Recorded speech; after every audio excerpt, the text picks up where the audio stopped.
going to reveal 3 top secrets to score 250 plus in JAMB 2026 and any other year.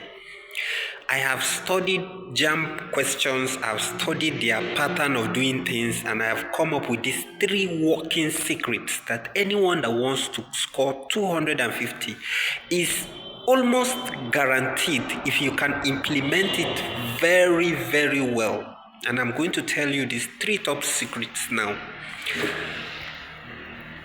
So the first secret is the hot topic rule.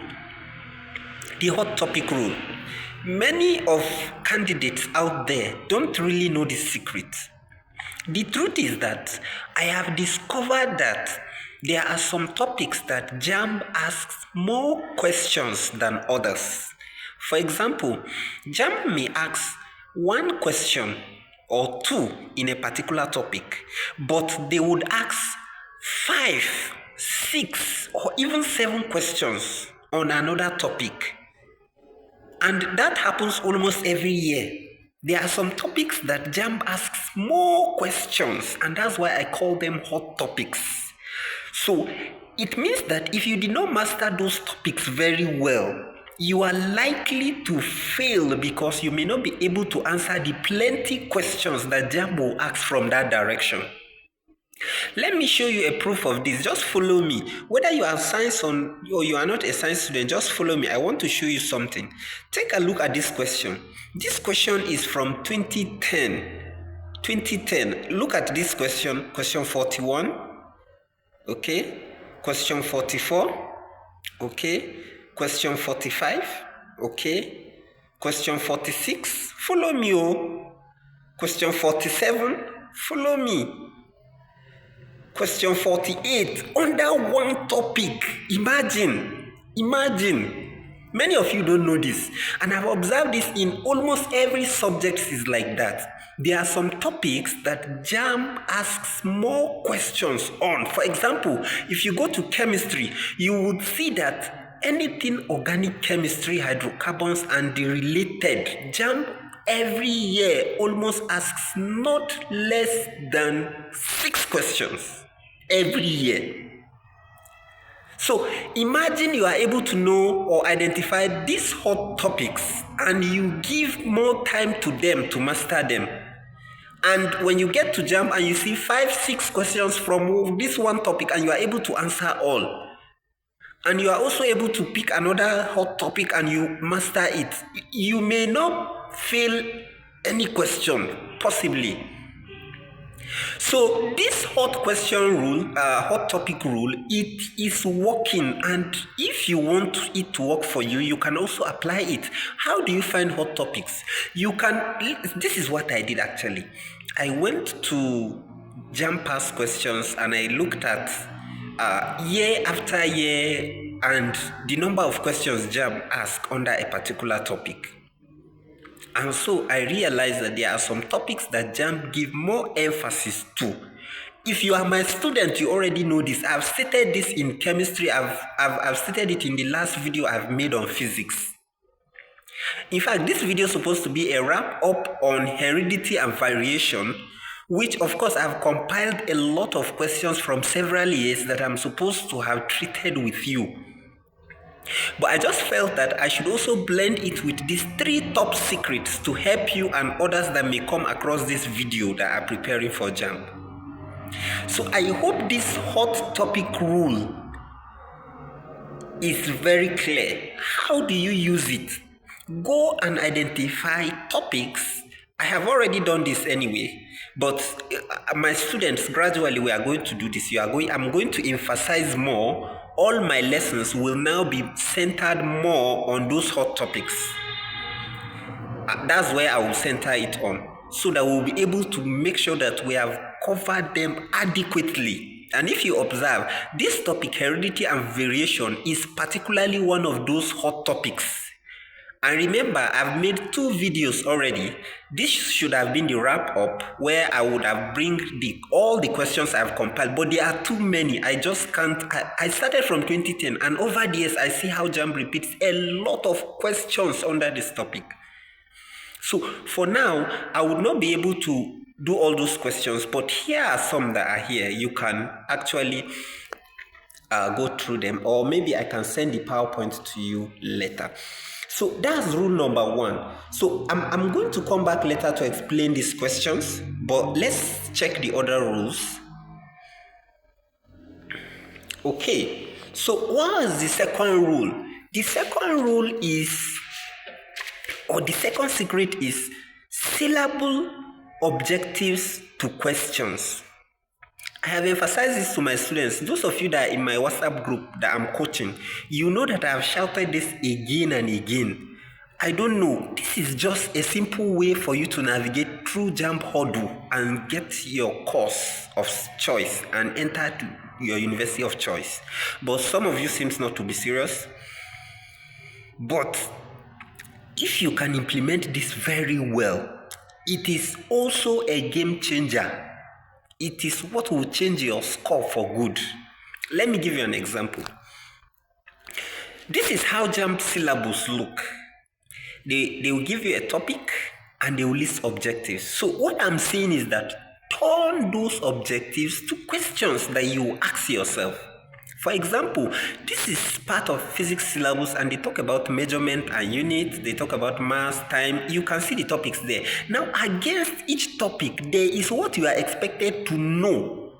JAMB doesn't expect you to go and know everything about measurements. There are places of emphasis. Okay, look at the objective parts now.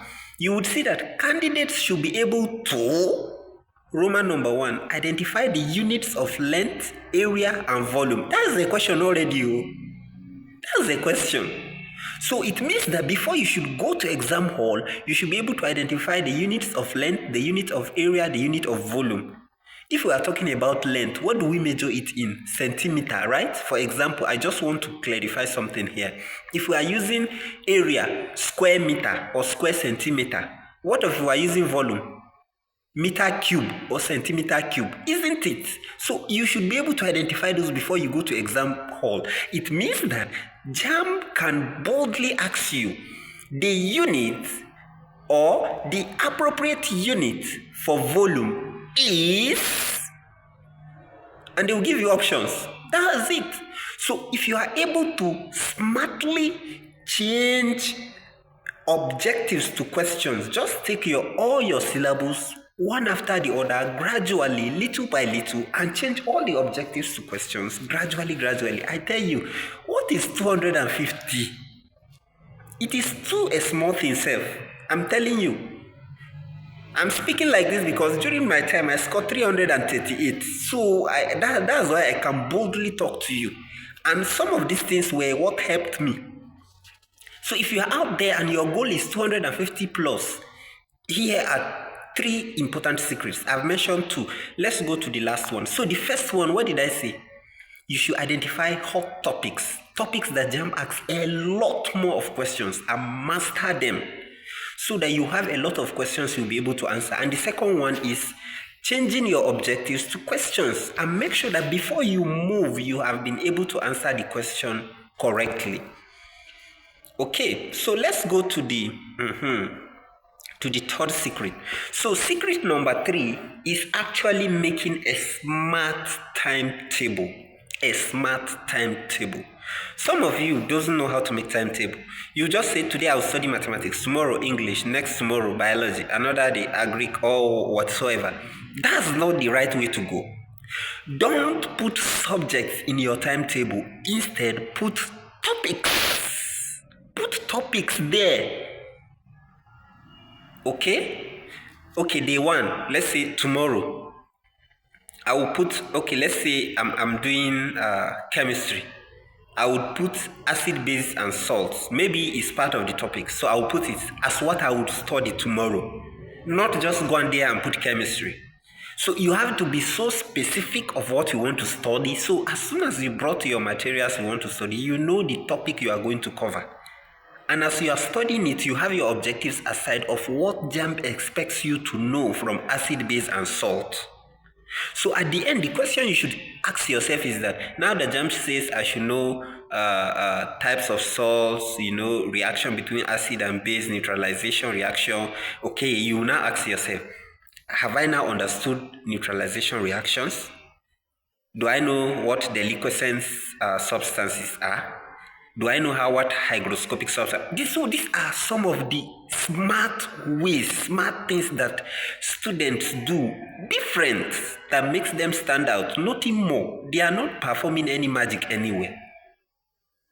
They are not performing anything. So if you can adequately implement these 3 key secrets, I tell you, you will get more than 250 easily.